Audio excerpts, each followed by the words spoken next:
కాసేపట్లో ప్రధాని మోడీతో భేటీ కానున్నారు సీఎం రేవంత్ రెడ్డి. ఉదయం 11 గంటలకు డిప్యూటీ సీఎం భట్టితో కలిసి ప్రధానిని కలవనున్నారు. ఈ నెల 8, 9న ప్రభుత్వం నిర్వహిస్తున్న తెలంగాణ రైజింగ్ గ్లోబల్ సమ్మిట్ కు మోడీని ఆహ్వానించనున్నారు సీఎం. మోడీతో సహా కేంద్ర మంత్రులను కూడా ఆహ్వానించనున్నారు.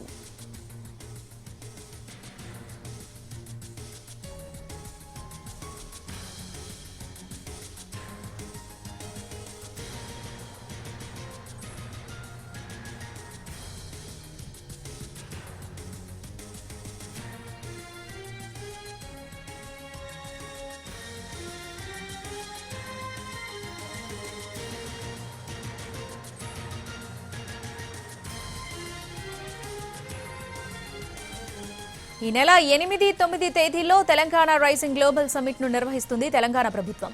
అత్యంత ప్రతిష్టాత్మకంగా నిర్వహించే ఈ సమ్మిట్ తో ఫ్యూచర్ సిటీకి ప్రాణం పోయాలని, తెలంగాణ అభివృద్ధి ముఖచిత్రం మార్చేయాలని సీఎం రేవంత్ రెడ్డి పట్టుదలగా ఉన్నారు.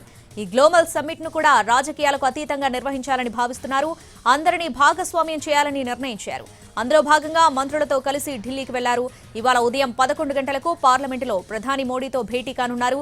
గ్లోబల్ సమ్మిట్ కు ప్రధాని మోడీ సహా కేంద్ర మంత్రులను ఆహ్వానించనున్నారు.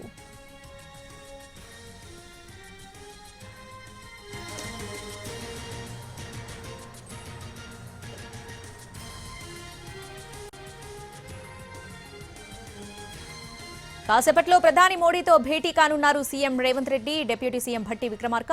ఈ భేటీకి సంబంధించి పూర్తి అప్డేట్స్ అందించడానికి మా ప్రతినిధి రాజు ఢిల్లీ నుంచి లైవ్ లో సిద్ధంగా ఉన్నారు. రాజు.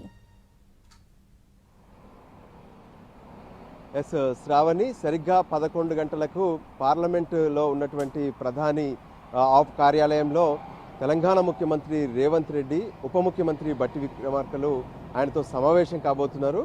ముఖ్యంగా ఢిల్లీ పర్యటనలో ఉన్నటువంటి సీఎం రేవంత్ రెడ్డి, ఉప ముఖ్యమంత్రి భట్టి విక్రమార్క ఇద్దరు కూడా ఇప్పటికే మనం చూస్తున్నాము ఏ విధంగానైతే తెలంగాణలో అంటే భారత్ ఫ్యూచర్ సిటీలో జరుగుతున్నటువంటి గ్లోబల్ సమ్మిట్ 8, 9వ తేదీలో జరగబోతుంది ముచ్చర్లలో. ప్రత్యేకంగా దీనికి రైజింగ్ 2047 అనేది కూడా పెట్టారు. సో దానికి అనుగుణంగానే దీనికి సంబంధించి ఇప్పటికే పెద్ద ఎత్తున అంటే ప్రపంచవ్యాప్తంగా ఉన్నటువంటి కంపెనీస్ నుంచి ఏ విధంగానైతే పెట్టుబడులను తీసుకొచ్చేటటువంటి ప్రయత్నం జరుగుతుంది. అందులో భాగంగా ప్రత్యేకంగా దేశంలో ఉన్నటువంటి ప్రముఖులందరినీ కూడా ఈ గ్లోబల్ సమ్మిట్కు ఆహ్వానిస్తున్నారు. అయితే ఇప్పటికే ఏఐసిసి అధ్యక్షుడు మల్లికార్జున ఖర్గేను కలిశారు, ఆయన కూడా ఆహ్వానించారు. మరోపక్క 11 గంటలకు ప్రధానమంత్రి నరేంద్ర మోడీని కలిసి తెలంగాణలో జరుగుతున్నటువంటి ఈ గ్లోబల్ సమ్మిట్కు ఆహ్వానించబోతున్నారు.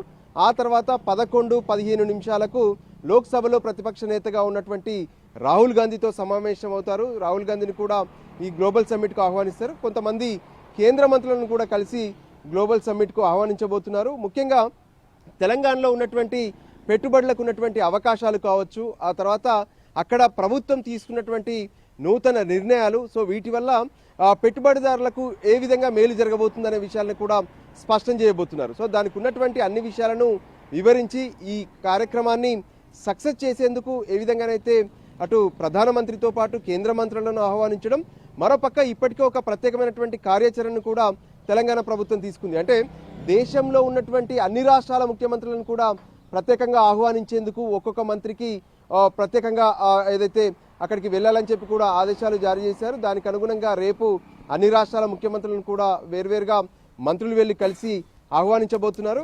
ఏదైతే తెలంగాణలో నిర్వహించనున్నటువంటి ఈ గ్లోబల్ సమ్మిట్ను సక్సెస్ చేసేందుకు పూర్తి స్థాయిలో ప్రభుత్వం అన్ని రకాలుగా కష్టపడుతున్నటువంటి పరిస్థితి కనిపిస్తుంది. అందులో భాగంగానే ఈరోజు ఢిల్లీలో ప్రధానమంత్రితో పాటు ఇతర కేంద్ర మంత్రులను, రాహుల్ గాంధీలను కలిసి వాళ్ళను తెలంగాణకు ఆహ్వానించబోతున్నారు. Shravani. Right Raju, thanks for the update.